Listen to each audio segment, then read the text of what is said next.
Good evening. Welcome to the Dominance Academy. I am your host, Mr. Justin. And tonight we're going to talk about less surface level stuff, just like always. Yeah, we're not talking about, hey, what's up, Uncle Guns? Been a minute. Thank you for the hookup with the link. Hope you've been well. But yeah, we don't get into surface level crap here, just like always. I'm not going to tell you to get your money up and buy yourself a fancy watch. But if you like watches, get watches. They're a pretty cool thing to collect. And I've recently gotten into collecting watches because they're cool. Right? They're very unique looking designs out there. So, and I also like looking for watches that are not in watch stores, like antique stores and things of that nature. Find like really old pieces. I think that'd be cool. Wear one of those instead of, some popular bling. But yeah, so we've got a show about non-surface level stuff, talking about secret shit that women would rather you not know. And really it predominantly comes down to feeling. And it's really strange because you guys know this. Like, I know you know this. And the thing is that you never figure it out. Like, there's so many guys who are aware of the truth, but they don't figure out how to utilize the truth. So, one of the powerful truths that women would never say out loud, because it would give us guys, far too much influence, is that emotional stimulation drives her attraction and decisions more than anything physical ever will. And that's the real, honest truth. And I know that, you younger guys who are very much plugged in on social media and, watching guys who have muscles and suits and fancy cars and expensive watches and penthouse apartments and yachts and all kinds of things. And you'll see them with women. Okay. And sure, women are drawn to shiny things, right? Be it a person or a lifestyle or an object or what have you. But this doesn't coerce them emotionally. Okay. That it just feeds into a fantasy. And truth be told, women have very powerful fantasies, which we've talked about many times before, but really it's not the reality. The reality is that women are moved by their emotions. So the most guys, they think that, like, just how you're programmed, man. It's really weird. Like, you gotta unplug sometimes. But you think that money and muscles and looks and things like that, and especially if you have exposure to black pill content, they're gonna be like, oh, if you're under 6 feet, you're cooked. And yeah, the thing with tall guys is that it feeds into a fantasy, like, for sure. It feeds into them feeling small. And I have not come across a woman yet who doesn't want to feel small. They all want to feel small. Even the big girls, even the small girls want to feel small. They want to feel smaller. Like, you can just pick them up and manhandle them and, toss them in your book bag, go for a motorcycle ride, throw in a packet of fruit snacks back there and a juice box. So, but yeah, that's the way they want to feel. They want to feel tiny, not insignificant, but just like a tiny little treasure, right? And so the height of a guy plays into that fantasy. Okay. Now, that's like a course move, right? It's a course thing. And sure, like if you got height, it's sort of built in. But that doesn't mean that you're cooked, right? You can make a woman feel small. And the operative word there is feel small, right? Because she's not actually shrinking when you're tall. You know what I'm saying? She feels small, which means it's an emotion that can be engaged in other ways. Emotions can be engaged in all sorts of ways. And this is, this is largely in part due to how you think and how you communicate. All right. And this is really what moves women, like what really hooks her, what keeps her obsessing and fantasizing and investing is how the man makes her feel. So a man who knows how to lead her emotional experience and alter her emotional states, who can arouse her, comfort her, challenge her, even destabilize her at times, like such as saying no or getting into even the kinkier side of things with like degradation and stuff like that, but always staying centered and grounded himself. That man owns the room. He lives in her mind long after he's gone. He lives in her mind after the messaging back and forth is done with for the day or what have you, or just for the week or for the month, and or you've hung out or you've had sex. It's those emotions that are built that have the lasting impact. Okay, because sure, she might have like a memory of your washboard abs. Okay, and just like the fluttery feelings of, say, like a well-toned body, or being in a really nice apartment or a home. But that emotion is pretty surface level. Okay. It doesn't drive deep into her submissive core. It doesn't drive deep into her feminine core, thereby affecting the way she thinks and her choices. Okay. When you start tapping into her feminine core, that's when shifts start happening, when she starts making different decisions based around her emotions, which then will shape her perceptions and so on, right? So it's like, and it happens all the time. Like a girl would be like really into a guy and she would have a certain perception and a belief in him. And then say like they break up, and then say like a year or two goes by and she sees his pictures again on Facebook or Instagram or whatever. And she's like, dang, like, what was I thinking? Like, I'm not attracted to him at all. And it's not because his looks have changed, right? Or his career has changed, or his watch changed, or what have you. It's because the emotional stimulation is no longer there, thereby altering her perceptions, right? And that's where this is really powerful. So, this is why that nice guys or simps or whatever you want to call them, they so often lose to more charismatic, emotionally unpredictable men. Not because these guys are bad boys, but because they create emotional movement. All right. And you guys don't even have to be nice guys or simps to do this. They actually produce anti-feelings, okay? Like the ick, all right? It's actually guys they're decent dudes. They're not afflicted with nice guy syndrome, but they're just kind of bland, right? Which is a lot of guys. Like they really don't have a whole lot of stimulation of themselves. They're just kind of like ho hum about themselves, about life, about their work. Maybe they'll have a little bit of passion around a hobby of theirs, but that's still pretty chill.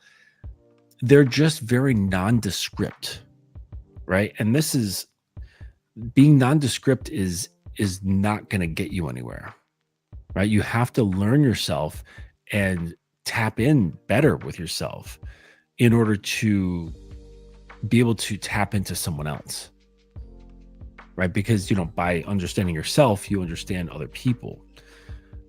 So that's why the most magnetic men, say like in history, they weren't always the richest, the tallest, or the most handsome.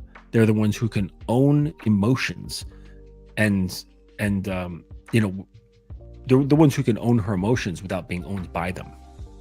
Okay. And so if you look at very charismatic people, um, like like Hitler and so on, like he was an extremely charismatic leader. And like he was short, he wasn't good looking, he wasn't strong. He just had the power to inspire people's minds and emotions. And so, if you do some research into propaganda, for example, like how it works, it's all about emotional engagement. It's not about logic and reasoning and making sense and all that stuff.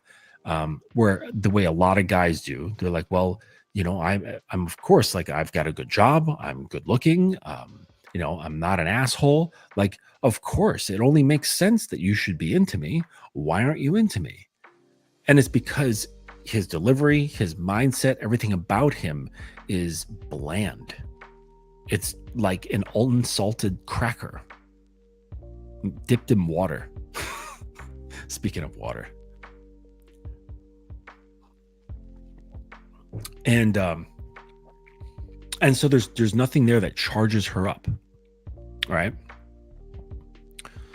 So, we can go into this, deeper. And this is the reason why I like BDSM so much as an expression of myself, is that it has pathways and avenues that lead to, they're like specifically designed to create emotional stimulation.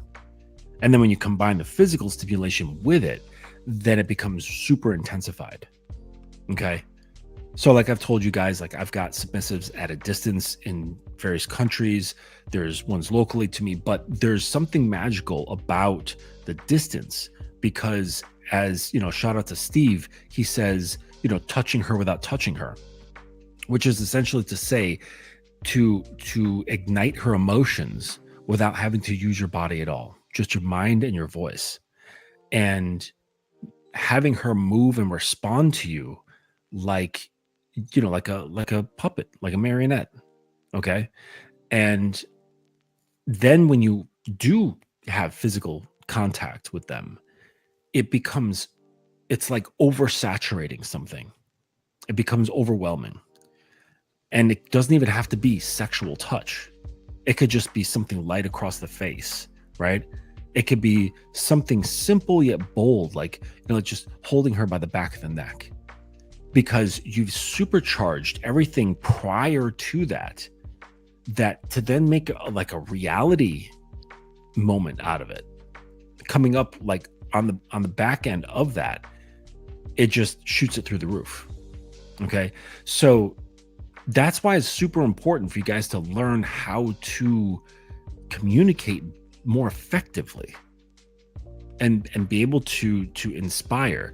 And in my opinion, the best way to go about this is to just be bold. Like, what they say is like, if you want to shoot for the stars and land on the moon, like that sort of idea, like overshoot yourself, and that will project you outside of your comfort zone. And sure, you might not land in the stars, but you'll get off of where you were, which is like the basic shit, trying to do like silly flirting nonsense, trying to be a jokester and, yucking it up with the girl, talking about boring shit, not knowing what to say. And that's where you get caught up. Like that's still being on Earth. And if you want to get into outer space, you have to launch further than that. You have to really gas it up and go much further. And this is how you have to go about it. And I've mentioned this to you guys recently, like a lot of how I just, balls to the wall, just say whatever the fuck you want to say. First message, try it. Right. Try it. You see a girl, right? Say like on a dating app, it's probably the easiest thing to test this out on because the context says romance is afoot, right? And the first line, just say, you look like the type of person who'd enjoy getting tied up.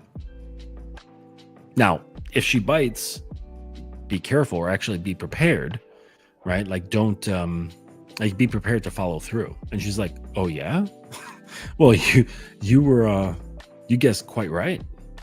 And then so you got to like consider these things prior to communicating. It's like, okay, well, what if she's game? What if she's down? Right? You don't want to then revert back into sounding like a moron and being all nice and second guessing yourself and all this bullshit, right? So this is important. It's important that if you launch an arrow and it lands, you have to follow through. Like, you have to, because if you don't, like, fuck whatever the woman does. If you don't, you're gonna know. You're gonna know. Fuck, I fucking bitched out, and I froze up and I let the conversation die, or I just dropped it because I didn't know what to do. Don't be that guy. Like, just go forward with it. Keep firing more arrows. Get used to that. Get used to it. And because that's really, I'm just kind of thinking about my dialogues. Like, this is like years after now. I'm still firing arrows in the same way. Like, I'm not worried, like, oh man, is this going to land? Gee, I hope she doesn't get upset by this. I hope she doesn't get offended. No, it's very straightforward. This is what I want to say. This is what I want her to do. This is how I feel about the matter. I'm not expressing how I feel about the matter, but I'm in tune with how I'm feeling. And that comes through, right? So some days I'm on edge. Some days I'm a little bit more bristly than others. And, if one of them kind of has the wrong tone with me, even though there's like nothing wrong, but I'm just like hypersensitive. I'm like, she didn't leave a period at the end of that sentence. Like, breaking out the cane, right? Let's go. And some days I'm like that. Like, some days that's my mood. Like, I'm harder, I'm more stringent, right? And then other days I'm just like, like, whatever. But the thing is, though, is that, when you're leading and you are starting to have influence, you can't really back off too much. Okay. Because if you go too relaxed and become, say, like, too friendly, then it's going to change the tone. Okay. And you don't really want to change the tone. You don't want to change the tone too much. Okay. You can change it a bit. All right. And there's reason for that. Okay. One, you don't want your tone to be monotonous. Like, you don't want to be like the same exact guy every single day as far as like your communications, right? So let's say you're like talking to just say like one woman consistently. All right. You don't want to have the same thing over and over and over, because our human brain is extremely adaptable. Like, in older episodes, I mentioned this experiment that was being done with Buddhist monks, and they put them in a room, and there were some Buddhist monks and there were some non-monks, and they put headphones on them, dark room, and then in the headphones there was just a little bell, and it was just go bing, bing, and it was in the same interval every single time. All right, and it just kept playing over and over. The non-monks, right? Oh, and they were measuring the brain waves. Okay, so the non-monks, the brain waves were like spiking at first, right? When they heard the bell, the brain was like, oh, wow, that's a new sound. Look at that, right? And then after each subsequent bell, the wavelength started getting lower and lower and lower, because the brain was like, oh, that's predictable. I get that, right? Whatever. And then starts thinking about laundry and, what do you got to do later today? And gosh, I'm feeling hungry. What do I want for lunch? And it just becomes this other thing, okay? The monks, on the other hand, every single bell they heard was as if their brain was hearing it for the first time. So every time their brain was like, bing, woo, there's a bell. Bing, woo, there's a bell. Kind of funny in that sense. But that's the point that I'm making, is that, women aren't Buddhist monks. They're humans, right? They're just regular humans. And so, just like us, just like everybody else, with repetition, the brain gets accustomed to it and adapts, and then it just kind of gets pushed into the background. It no longer has that emotional intensity that I was talking about before. Okay. So, so you don't want to have the same kind of tone. And I don't mean your vocal tone, okay, which can change as well, but I mean the tone of your delivery in the sense of like, am I say extremes between being like really hard ass and stringent and being really chill, right? And then like all the things in between, okay? And so the brain adaptation, that's the thing to just be aware of, okay? The other thing is that women have their cycles, and we've talked about this before as well, and how the change in hormones, they alter the way a woman thinks, how they feel, and how they behave. Okay, so let's just say 14 days after her period starts, that's the peak hormones when they're the most horny, right around when they start ovulating and their body's prepping them to get pregnant. Okay, this is when they are the most horny and the most susceptible to your influence, right? Especially your verbal influence, which translates into their emotions, which can trigger their horniness, and then you can start directing that physically and all that shit. Okay, so because there's those fluctuations, and then you contrast that with, say, the very beginning of the cycle, days 1 through 5, when she's bleeding, all the hormones are just tanked, and everything is very low. That's when she's feeling depressed. She's feeling flat. She's feeling fat. She's feeling just disconnected. Just wants to cuddle and shit like that, or not talk to anybody. Like they don't want to like just distance themselves. Okay, this is not the time to be a hard ass. You know what I'm saying? But when she's ovulating, it would make more sense to be stringent and bring out, because what that does is when you become harder, okay, it creates stronger polarity. And when there's stronger polarity, if this is a girl that you're attracted to and she's attracted to you, that increases the attraction, it increases the arousal, the greater the polarity. Okay. But if you've got that same strong polarity when her emotions and hormones are at a deficit, it's not gonna really do anything, right? And you're gonna maybe not even affect her in any kind of way, but you'll be sort of like on your island, right, all by yourself, contextually speaking. What's up, Ephraim? Wolf NGU, what's up, man? So these are things to keep in mind with regard to what you're doing. And I don't say this as like okay, so you should tailor yourself because of these factors. Okay, you don't have to do anything, right? That's not the point. You don't have to tailor shit. Okay, if you are like, I know this Dom, actually his submissive contacted me, right, because she wanted some help like for him. and apparently he's just this very simple, hard ass, like I think former military guy, and he's just the same every single fucking day, just like military, right? Simple, slightly abrasive, and no wiggle room. And this is just his way. And she contacted me because she was like, man, like, can you help him, right? But the thing is, though, is that he doesn't have to do shit. Like, I haven't worked with him yet because he's like, you know what, I really don't want to.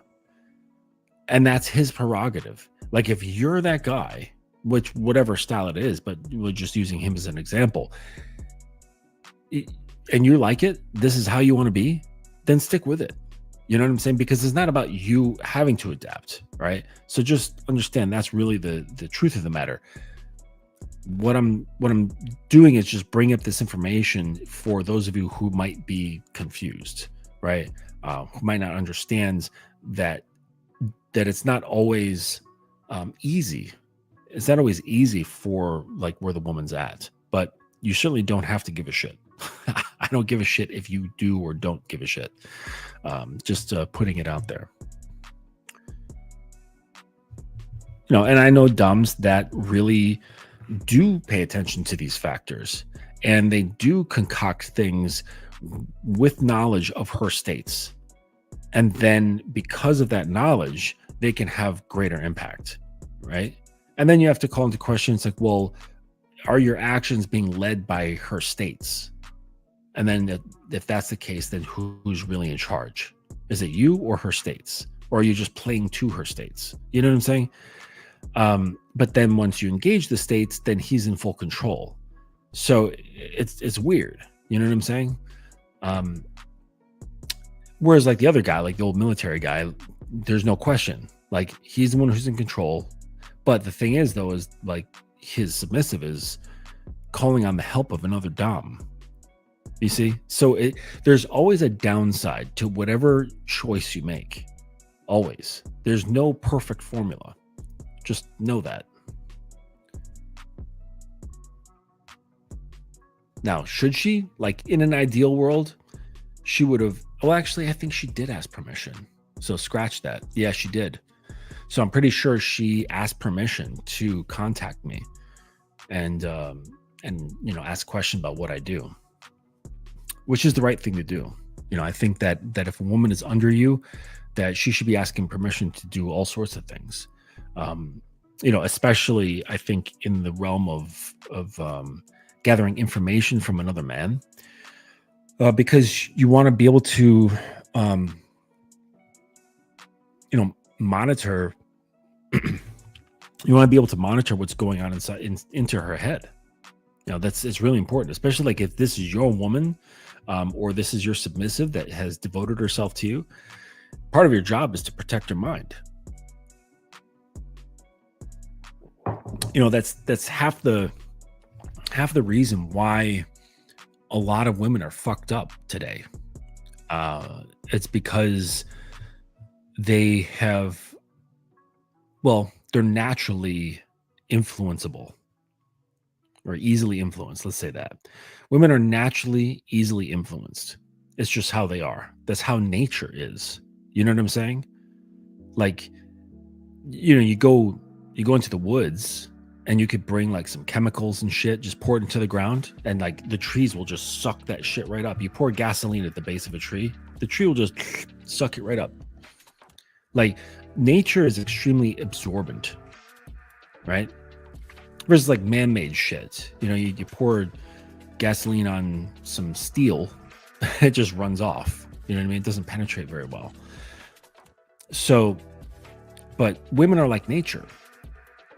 They're very much like nature. Beautifully chaotic, right? Somewhat predictable. But in the same sense, they're also easily influenced. They absorb things very well. And this is why, women have slowly become the larger voting base. And this is why the political messages out there, especially in the US, I can't really speak for other countries, but it's been more geared towards engaging emotions. So it makes sense that the female voter base is growing and growing, right? Why products are aimed at women, right? Because in advertising, you can engage people's emotions, and they know women shop emotionally.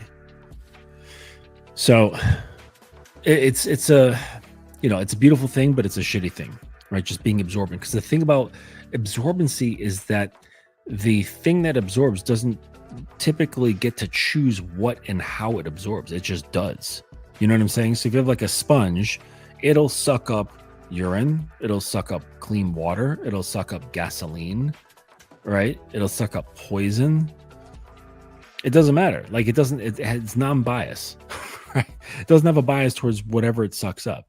And for the most part, like a woman's emotional mind is very much like that. It can be easily suck up all kinds of shit.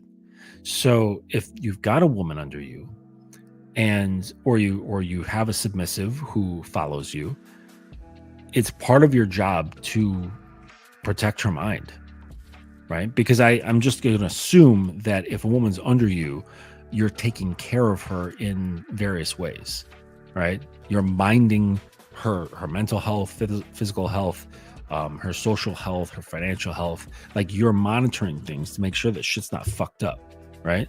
Because that will come in, right? Because they're a conduit, because they're so absorbent. If they're engaging a lot with the world, that's going to get pulled into her and then make its way to you, right? And then that starts infiltrating your dynamic or your relationship. Now, I'm not saying put your woman in a jar and put her up on the shelf, okay? Just be mindful about how things get in, okay? And I don't think it's a bad thing at all to have her ask permission to speak with other men, okay? I don't think it's a bad thing at all to tell her that she has limited time or no time with social media. I tell my girls not to watch the news, because news is absolutely engineered to produce negative emotions. It's there to produce fear, worry, anxiety, all kinds of shit, right?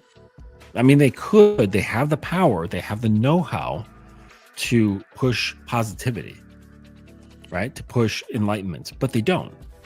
They don't. They stay low, and they stay low engaging the most base chakra, right? Which is survival.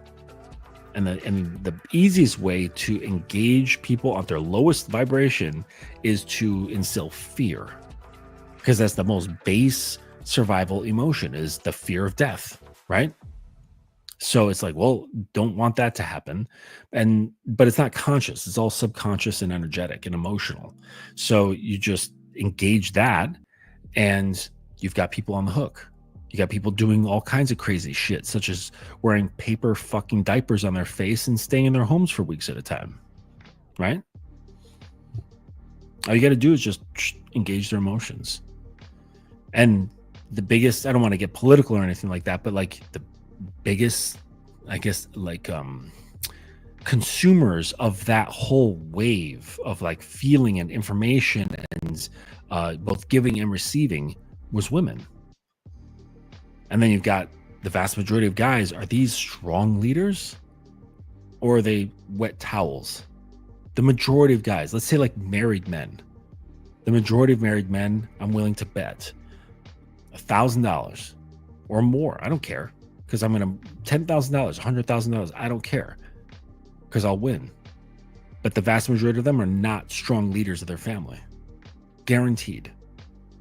So the information happens, the woman gets influenced, and then he's a fucking yes dear. So he's influenced. He's right there, right? Because he's scared of her. He loves her too much. He's a fucking wet towel, like, just wrapped around her shoulders. So, and this is how things get controlled, right? You just kind of infiltrate very gently from the inside via the woman, and you can weaken everything. So, this is very, very important to, mind what goes into your head, but then also, if you've got a woman under you, to mind what goes in her head. Yep, the absorber will get anything that's around in the environment like a reflection. Yeah. Oh, that's a very good statement. Reflection. Absolutely. I think I mentioned this maybe in the last stream about how women are like more like mirrors than anything. Right? So like if you're a shithead, she's going to act accordingly. If you're a simp, she's going to act accordingly. Right? If you're an asshole, she's going to act accordingly. If you are a bad boy, she's going to act accordingly. Right? If you're a knight in fucking shining armor, she's going to act accordingly. If you're a grounded man who knows what the fuck he's doing, she's going to act accordingly. Now, is it 100% across the board? No. These are most likely statements. Okay? Because yes, you've got women with BPD. You've got women with extreme levels of trauma. You've got women with extreme levels of abandonment fears. You've got all sorts of shit, right? They kind of like take them out of the realm of average into more extraordinary realm. Okay. The other, like the sloping end of a bell curve, right? But the vast majority in that high area of the bell curve, they are just your typical mirror. They will reflect you back to you all the time. So if your woman is behaving a certain way, or the girls that you're seeing, or the girls that you've gone on dates with, they're really just mirroring your whole thing. Okay, now it's not a direct one-to-one reflection, because once it passes through her and then it gets reflected back to you, because the reflection is not on the surface, it's inside. So it's got to pass through some layers, then it reflects back up, kind of like a cat's eye. The back of a cat's eye, it's reflective material. That's like why if you see a cat at night and you like shine a flashlight at them, or car headlights, their eyes glow. It's because the back of their eyes are, it's some kind of weird bio reflective surface. And that's what allows them to have night vision, because the light goes in, starts bouncing around, like whatever light is available, and it gets intensified as it bounces around them, they can see. Anyways, so it's kind of like that. And so it passes through her filters, right, through her layers, and then gets reflected back to you. So it's not going to be exactly how you present yourself. So I'm just saying that, like, don't go assuming like she's going to show up the way you do, like as a direct reflection. But this it goes back to the title, in the sense that this is all to show you guys how important emotions are, right? And like, if you don't know what I'm talking about, you don't know how, because I remember being there. I remember coming to this understanding and being like, yeah, but like, I get it, but how? Right? And then I started looking into shit, and then I'm like, well, that's kind of weird, because I don't want to like remember lines and stuff. You know what I'm saying? I just want to be me, but still get the effect that I'm looking for. Right. And I didn't understand it. I was like, what, like, how do you make that happen? Like, it sort of felt like trying to create something out of nothing. And it's kind of like that, actually, in reality, because if I could use terms that you're familiar with, like, when you're him, like with a capital H, then you're not actually doing anything. You're just showing up and communicating, right? So the girls in real life, the girls that are online, the way they're behaving and responding to me is not out of me trying anything. Like, I'm not trying to do anything, except in some small circumstances where I decide to push my own envelope. And I'm like, okay, I'm familiar with this. I'm very comfortable. Like, I don't like being too comfortable, right? I'm not saying I like to be uncomfortable, but I don't want to be too comfortable, right? So if I notice myself kind of being in the pattern of comfort with how I show up and how I communicate, I look for ways from time to time how to push myself, how to push further into, well, one of the ways that I push myself is pushing into domination faster, right? And so, like, to kind of like look at a snapshot from like some years ago, it would be like regular introduction, regular interaction for an extended period of time, right? Maybe this could go on for like a couple of days. I mean, I don't mean like back-to-back days, but it would occur over like a number of days. And the communication would then slowly, gingerly, carefully morph into me making that step from we're just chit-chatting to me exerting my sexual will with you. Okay. And this is the same sort of thing in like over text and in real life. And making this, trying to go for this smooth transition, like a crossfader on for turntables, the smooth transition from like regular guy to sexualized deviant dominant, right? So that she doesn't, and I realized this was because the motivation is like, I kind of don't want her to notice. And I remember this feeling It was that I didn't want her to notice that I was a sexual being until like, and just let her like slowly adapt, and then boom, we're there. Okay. And so I spent some years trying to shorten that, right? To the point where there's no time at all. And now I just show up, right? Because I'm like, okay, this is just how I am. And I'm okay with that. And if she doesn't like it, I'm okay with that. If she likes it, I'm okay with that. Everything I'm okay with. Everything gets treated the same, right? I'm not pushed up or down, whether it's, something I would want to happen or something I don't want to happen. It all feels the same, which is like basically zero. Maybe with like slight fluctuations going up and down because, I'm human, but I'm not pushed very far in any direction. But I want to take that and push that further. So there's times when it comes up and I'm like, you know what? Let's see what else I can come up with, right? To like exercise the imagination and push. And how hard of domination can I come out of the gate without breaking social contracts like too much? Maybe crack them a little, but I don't want to do like compound fractures, with the bones spitting out and blood going all over the place. I don't want to do that. Okay. But push yourself, right? Because that's the only real way you grow. And this is like with anything, right? You want to grow your intelligence, you have to push your intelligence.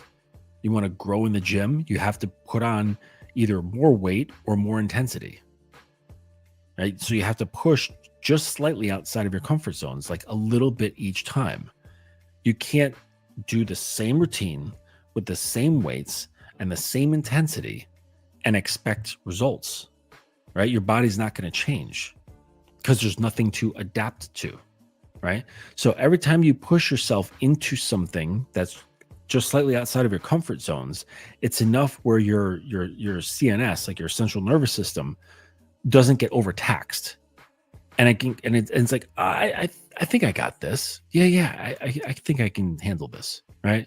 It's not too far out. And then you get there and you remain there. And like, okay, actually, this is pretty tolerable. I'm fine. And then you push it again, and you push it again and again, right? And this really, can only occur if you really just don't give a fuck about how the woman responds. That's really the only way. It really is, because you're the only thing that's like really holding you back is that fear. Is that fear of being unacceptable, fear of not being liked, fear of not being desirable, fear of killing yourself socially. Like that's the bullshit, right? And that's really what you must go through in order to level up yourself. Saying like internally, as to just challenge those fears. Okay. And it can start off very basic, like for example, like the guy who's got social anxiety, the only way out of social anxiety is to talk to people. There's no other formula except that. You just talk to people and that's it. There's no other solution, right? But that's like with everything, really. You want to get better drawing, you're going to have to pick up a pencil and some paper and get drawing again and again and again and again. Like you have no idea how many hands I've drawn in my life, like just pages of hands, just hands and just noses and just eyes. I've done all kinds of just pages filled with these sort of things, right? Just knocking out like the problems.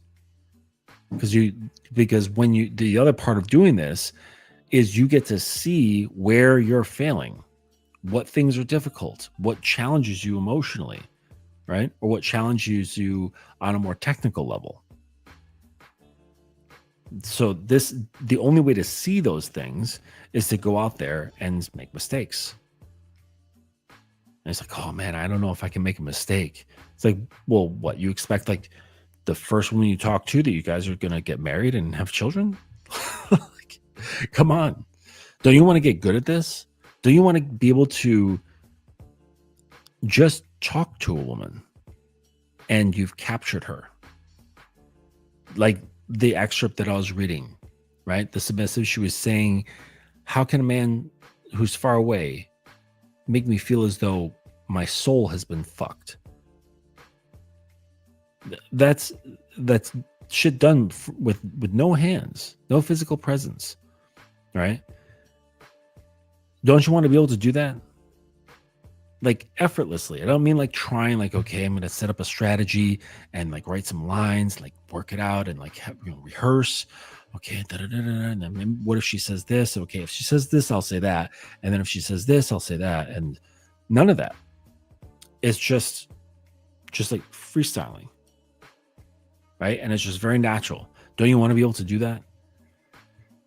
Well, if you do, basically being able to communicate from your own core, then you're going to have to get rid of your bullshit.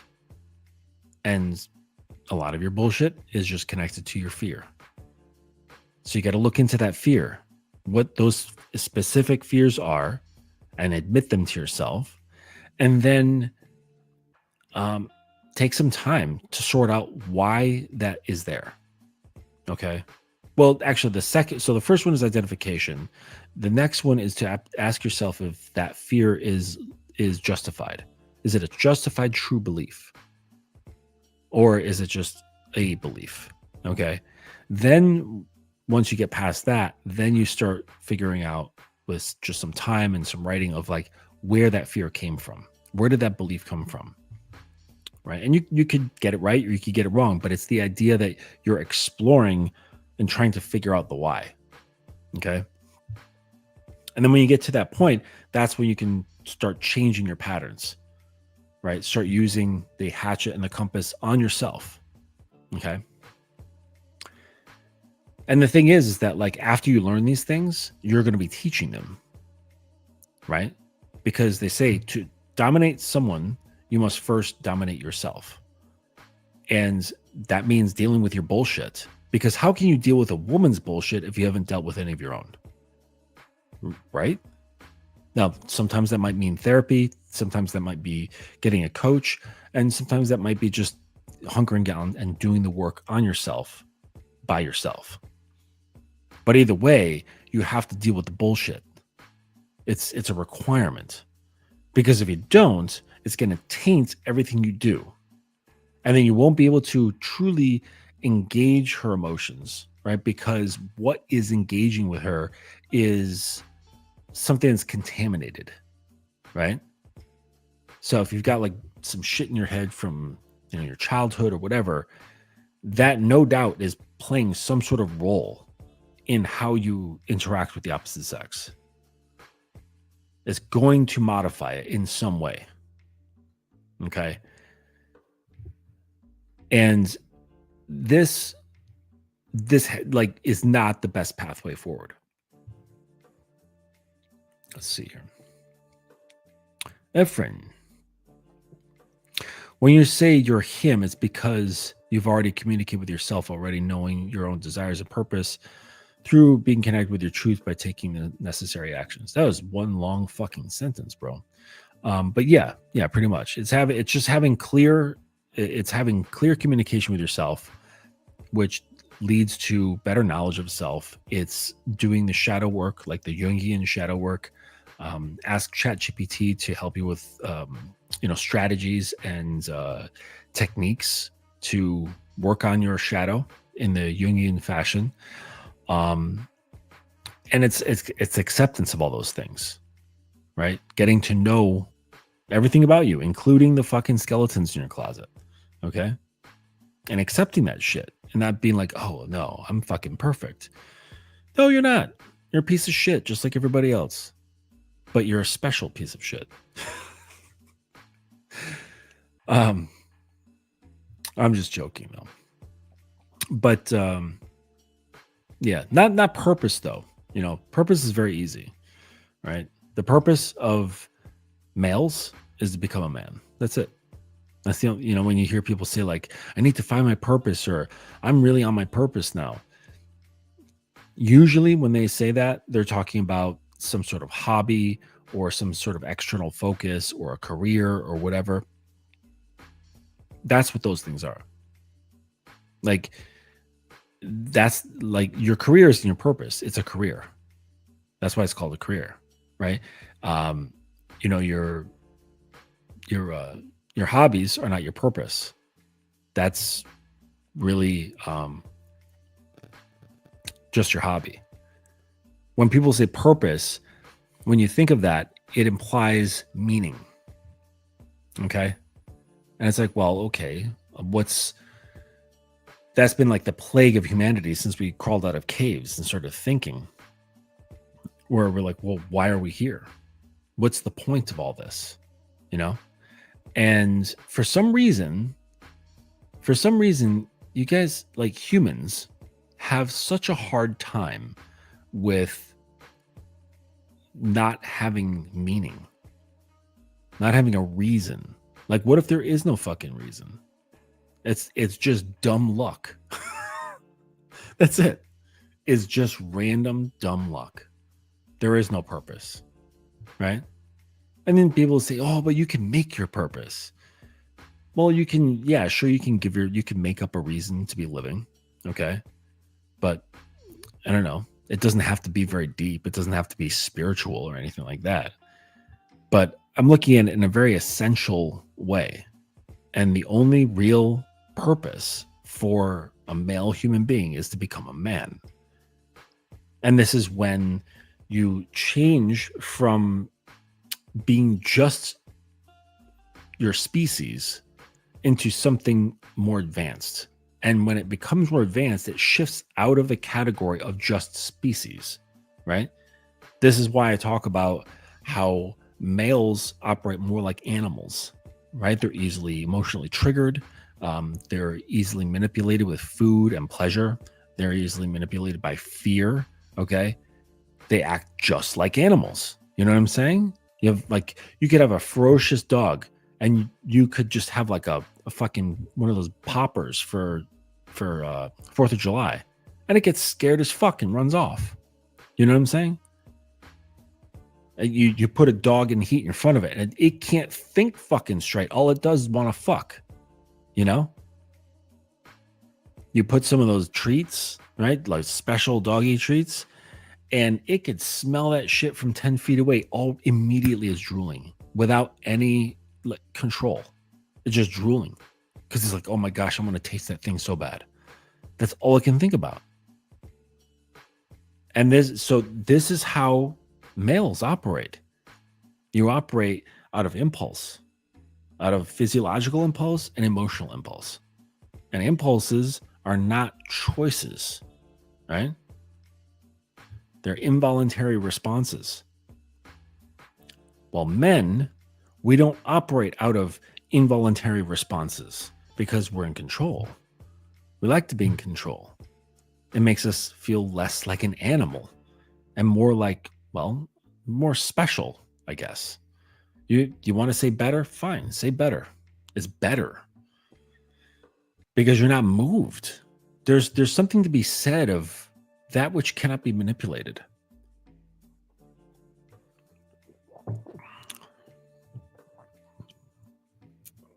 There's a reason why, aside from its rarity, but there's a reason why jewelry is made out of gold. Like, it's so easy to manipulate. Like, especially like the higher carat, or is it lower carat is softer? I don't remember. I always get those confused. But the more pure gold is, the softer it gets. Like, to the point where, I think it's higher. Like, if you have like 24 karat gold jewelry, like if you drop it, it'll malform. You could if it could press hard enough, you could dig your fingernail into it, like to leave a little mark. Okay. But you make, do you see much jewelry made out of tungsten? Right. Tungsten is probably like the hardest or one of the hardest metals ever to be created. Okay. You're not going to find much jewelry made out of tungsten. If you do, it's going to be extremely simple, really, really simple in its design, because you can't form it and shape it and carve into it the way you can gold. It's just not going to happen. It's going to be very simple and boring. But that's the thing. Like, yeah, when you're more like tungsten, things are a little bit more streamlined, but at the same time, you're not easily influenced. Now, I know guys that are, I guess like softer metals, maybe not necessarily, 24 karat gold, but they are softer metals. And you would look at them and go, wow, you've got a very exciting life. But at the same time, there's a lot of chaos and bullshit that they deal with. Okay. And that's the shit sandwich that they have to deal with. Okay. Part of the shit sandwich, because remember I said there's consequences to every choice, but I guess the consequence of being like tungsten is that things are predictable, things are consistent, right? You don't have much ups and downs. And if you make a transition, that can be a little bit jarring, right? Because frankly, people get used to it. They get used to the dopamine highs, right? And the serotonin lows and all that shit. Like, so they love, well, they get accustomed to the roller coaster. I wouldn't say they love it. Excuse me. But they get accustomed to it.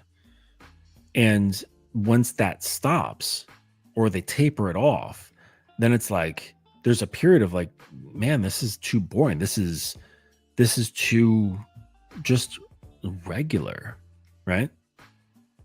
But the funny thing is that this is the very state that allows you then to be the one who influences, the one who creates the roller coasters, right? Like, you can't create a roller coaster if you're fucking crazy, right? If you're chaotic.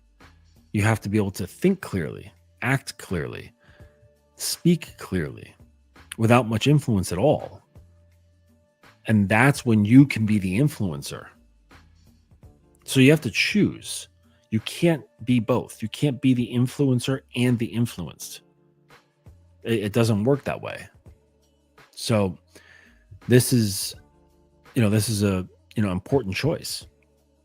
And, one of my guys, he's one of my newer guys, and it's really great to watch him unfold, like a piece of origami that's being unfolded instead of being folded.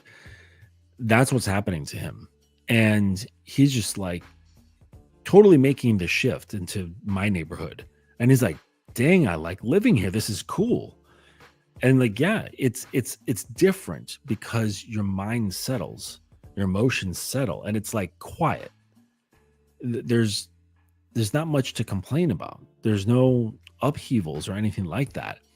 And while at the same time, he's also learning to control his impulses, which I'm sure has got to be difficult because he's a young dude. So his testosterone is probably quite high.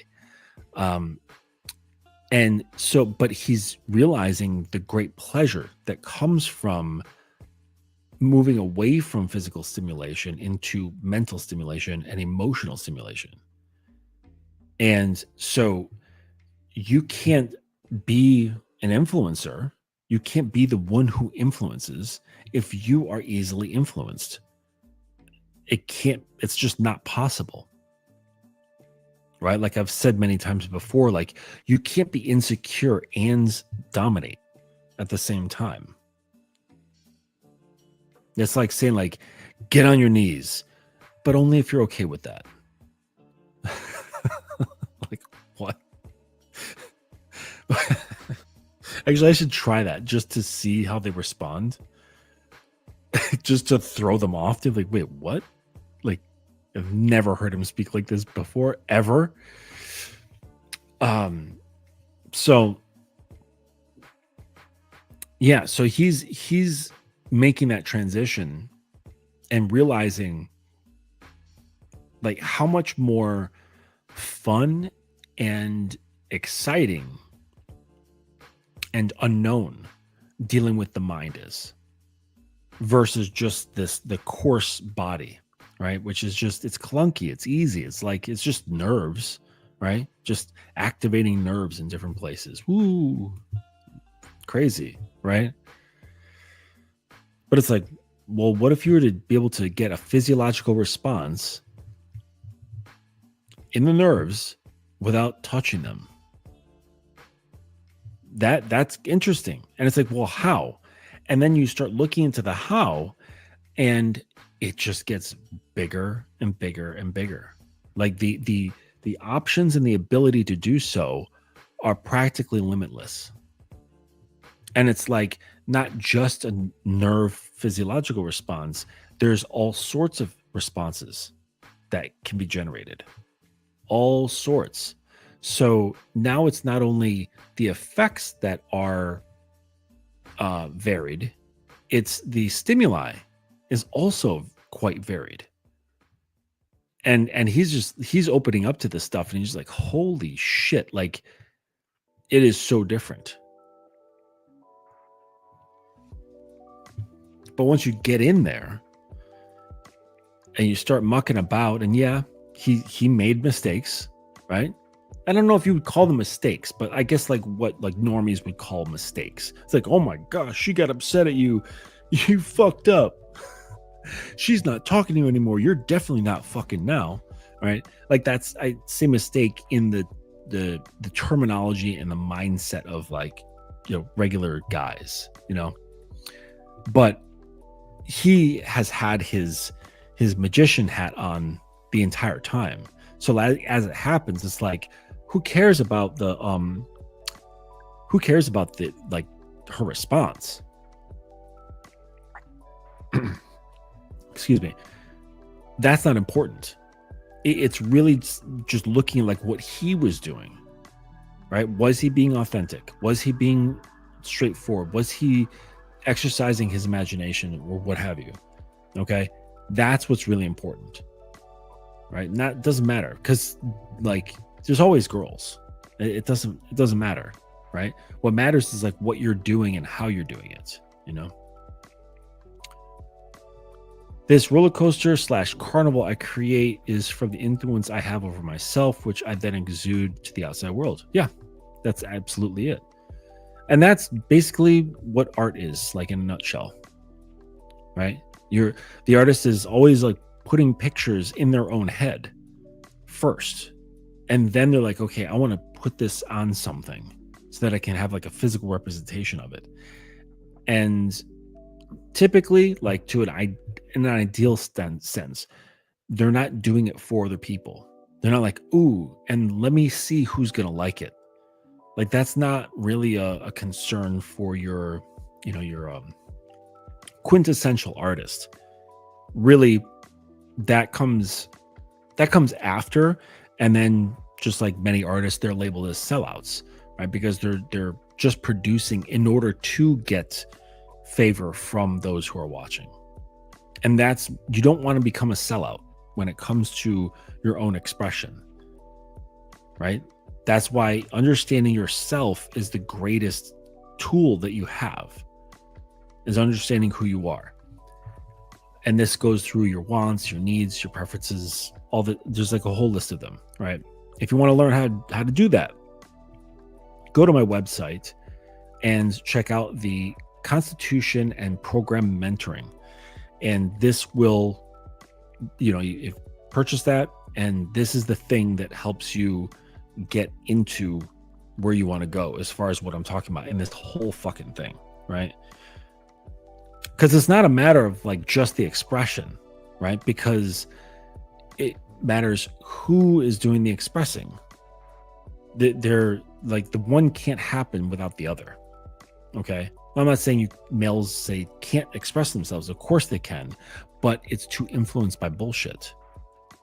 So it's getting to know the essential self with the work and, you know, all that shit, to then get yourself to a sense of, you know, just, I wouldn't say purity because that's impossible, but something more distilled, something more pure than before.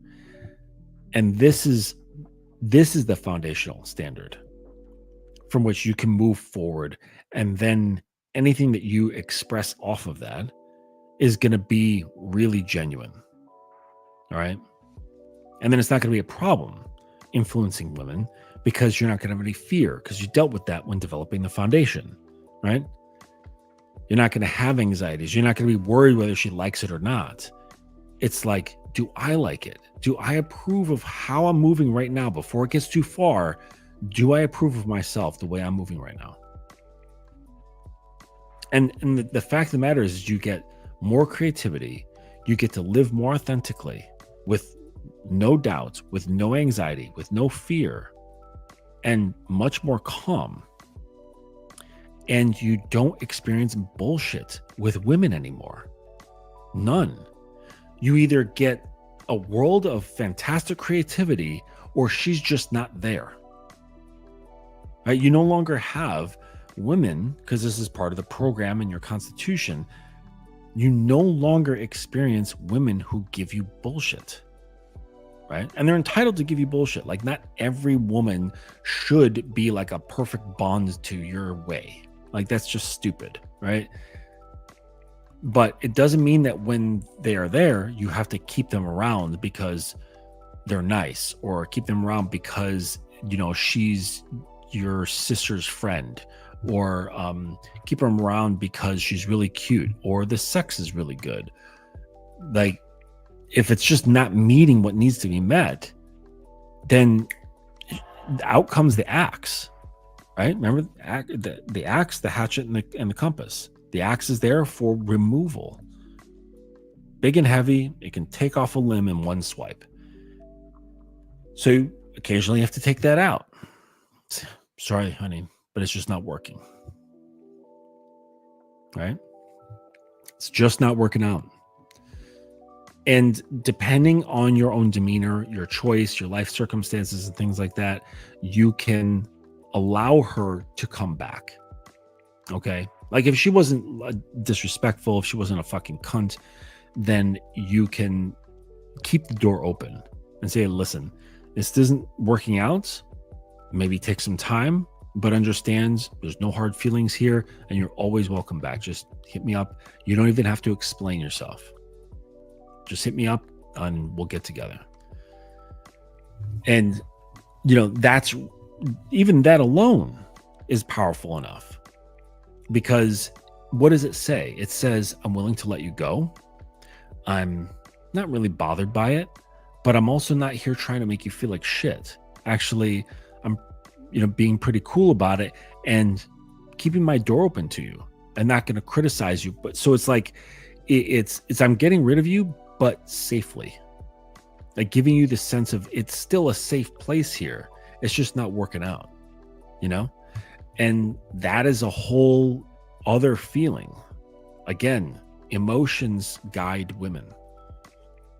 Okay?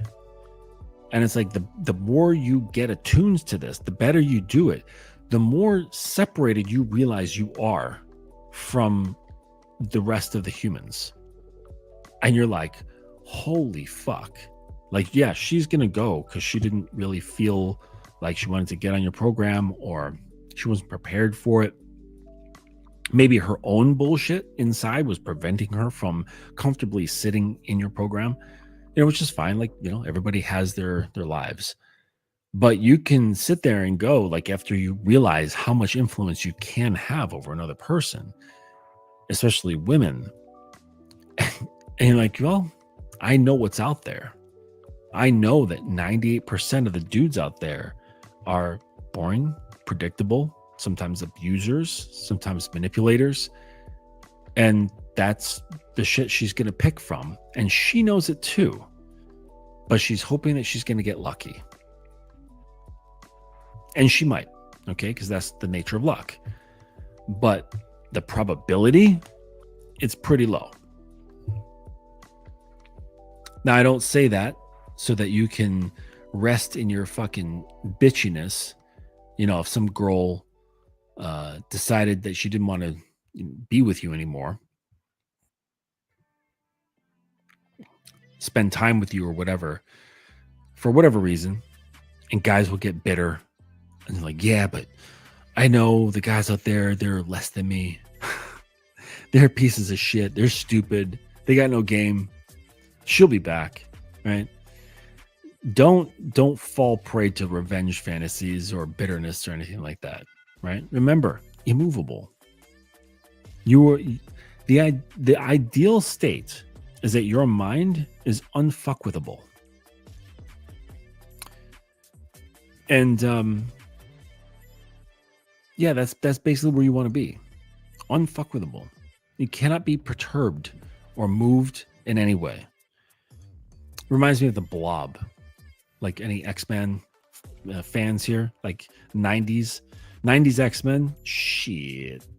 It was so good. With the Reavers, the cybernetic mutants and shit. Well, they weren't mutants, but they had like cybernetics to compete with mutants. But there was this mutant, his name was the Blob. And he's immovable. Like once, I think it's like his mutant ability is something along those lines. Like once his mind is set on not moving, nothing can move him. Like Psylocke, she's like, psychic awesomeness, purple hair, super hot. She was penetrating his mind and trying to make him move. And sure, he was had sweat, beating on his forehead, but she was getting cooked. Like she could not move him, could not will his mind to get up. And that was it. The only thing that moved him was this one time when he was jumping or something, and Wolverine had gotten knocked down, and he landed on Wolverine, and he's like, I can feel him squirming down there, thinking that he was gonna suffocate Wolverine, and then in a second, he goes flying up in the air. He's like, oh, ow, and he's holding his ass, and it shows Wolverine on the ground with his little grin on his face, and his claws are sticking up because he shot his claws into his ass, or extended his claws into his ass. But yeah, you kind of want to be like the Blob in that sense. You want to be unable to be moved, and this is just the most ideal spot. So I hope that all this stuff is tying together in your head. You see how it's all wrapped together. I wrote or I put up an IG. I put up an IG story. Where is this here? Right. Okay. Here we go. I'll close out with this. BDSM isn't about collars, paddles, and blades. It's not about daddy or slut. It's not about spanking or sex. It's about transformation and transcendence. If all you're doing is gaping her asshole, you're doing it wrong. You can gape her asshole and her soul at the same time. Now, do you have to do that? No. You can leave her soul alone. But I want to go all the way in. I don't want to take my sword and just push in 5 inches. No, I want that sword to go all the way into the fucking hilt. And then push a little bit more, right? I want that blade all the way in. I want to conquer. You know what I'm saying? If I was an invading army, I'm not just going to deal with the coast. No, I'm going to deal with the coast, and then we're going to move inland, and we're going to just sweep and just fucking consume the whole fucking thing. That's what I want to do. I'm not satisfied with just taking your boats and going home. I want your boats, your land, your people, your food, your livestock. I want everything. I want to take it all. Actually, even better, you're going to give it to me.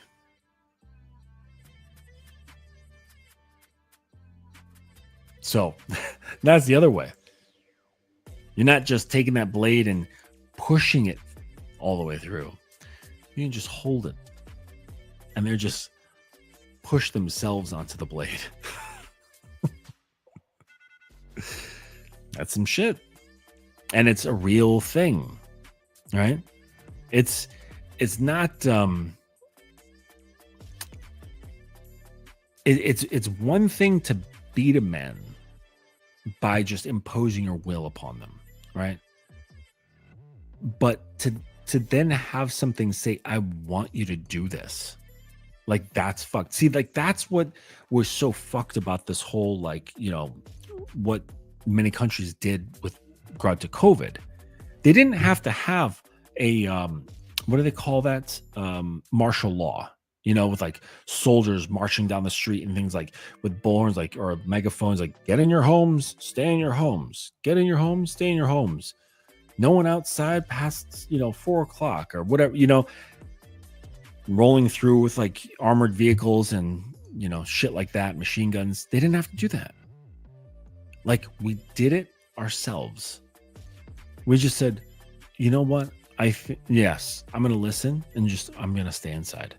Like, no one forced your hand. They made you want to do it. They made you want to give up your freedom. Right? It was a huge fucking psyop just to see how obedient we could be. And that's the shit. It's like, yes, of course, they could have forced martial law, like, or through martial law, force people in their homes. But that's so easy. That's so, like, on the nose. You know what I'm saying? Sure, I could push my blade through a woman. I could force my will into her soul, right? I'm stronger and more competent in every way. So, but that's so easy, right? That's so on the nose. I'm just going to stand here and hold my sword, and she's going to walk right onto it and pierce herself all the way through to the hilt.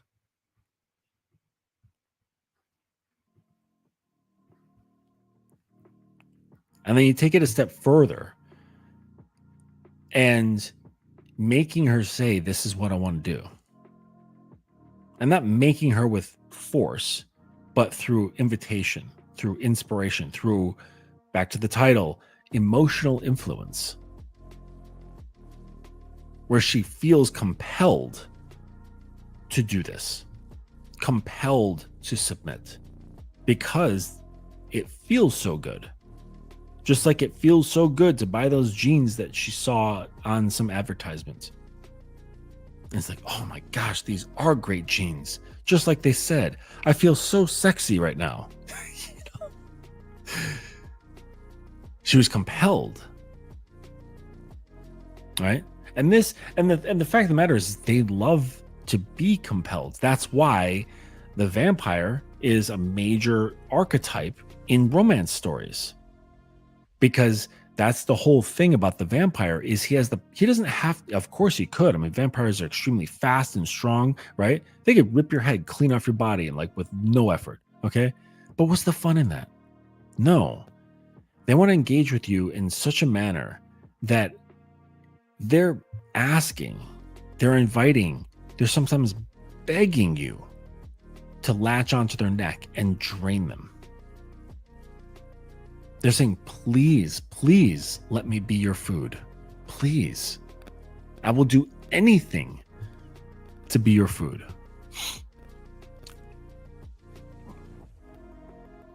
This is this is the art, right? So I'm just saying, it's like, that's a thing that is inside many women, right? If it wasn't, then the archetype of the vampire would never have made it into the romance novels, right? Just as the werewolf, werewolf with his passion, you know what I'm saying? The pirate with his devil may care, free, I'm going to do whatever I want in the world and fuck everybody sort of attitude, right? Selfish, but fun. They all the 5 archetypes, right? They have like a particular mood. And if women didn't like that mood as much as they do in a wide, like globally, they wouldn't be so popular. I mean, could you remember when Twilight came out? Like, girls were losing their fucking minds. Like, with those books and the movies, losing their minds. They didn't give a shit whether, like, they were going against vampire lore. Like, oh my gosh, he's glittering in the sun. He's not, no, vampires are supposed to burst into flames in the sun, not glitter. So,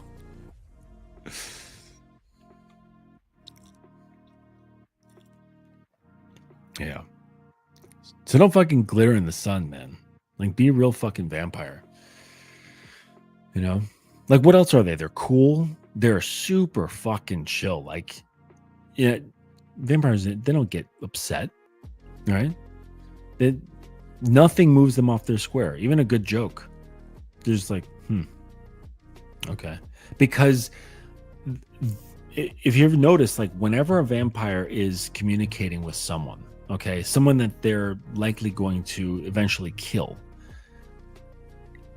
everything that, like, sure, they're still having conversation with that person, but they're not really with it. They're not really with the conversation, right? Just think back, watch a vampire movie where they're talking with another person.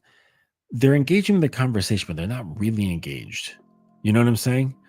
You can tell that they have one desire only, which is to consume that person. And all the other shit that they're talking about, you can tell it's that they're just kind of like going with it for the time being. And then they can kind of like work in their innuendos or what have you. But you can see it in their face, the look in their eye, like they're not really there. And the other person can feel it, right? Or eventually they start to feel it. And they're like, oh shit, like this, I'm probably going to die. Like, I think this dude is going to eat me, right? And he's not a snarling tiger or anything like that, right? He's just like poised, relaxed, maybe a little bit extravagant, right? But knowing, like, there is no doubt that the other person is food at some point soon, right? It's just a matter of when. And then what does that do?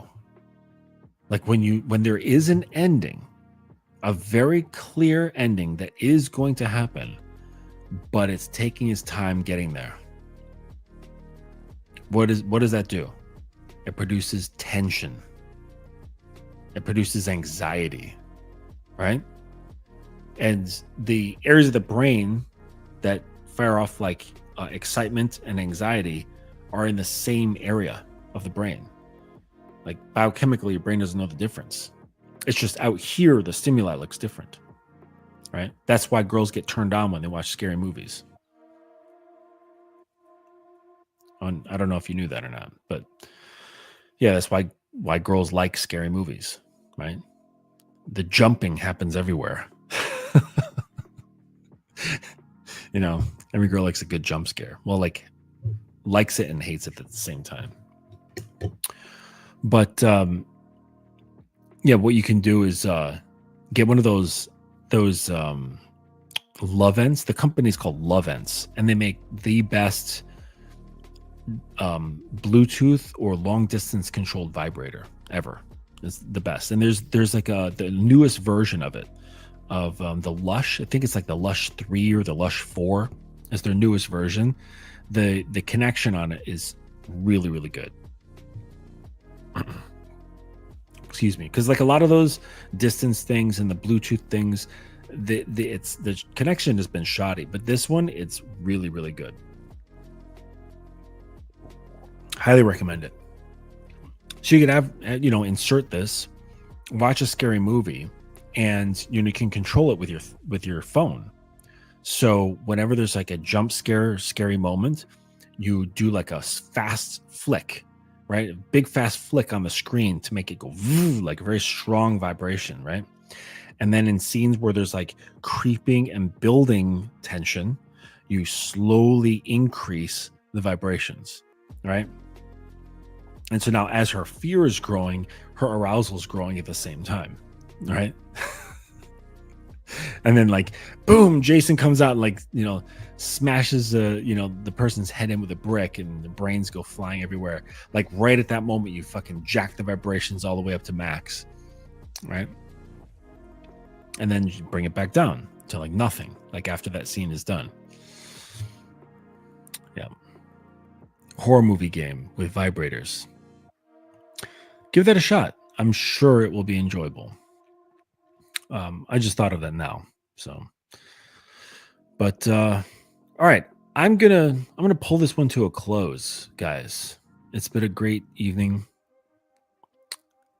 Thank you for being here with me. And if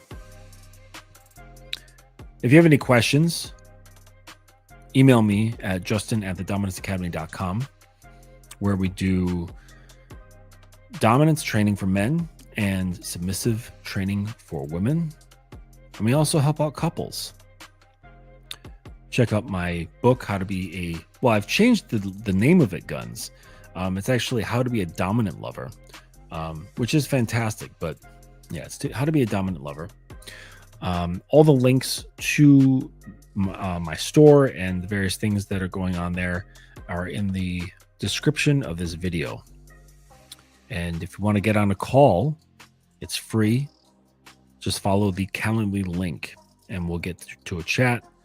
Love to hear about what's going on in your life. And, or we can talk about motorcycles or guns, whatever you want. We can chat too. Like getting to know you guys. So I will see you on the next one. I look forward to hearing from you. And thank you for the support. See you on the next one.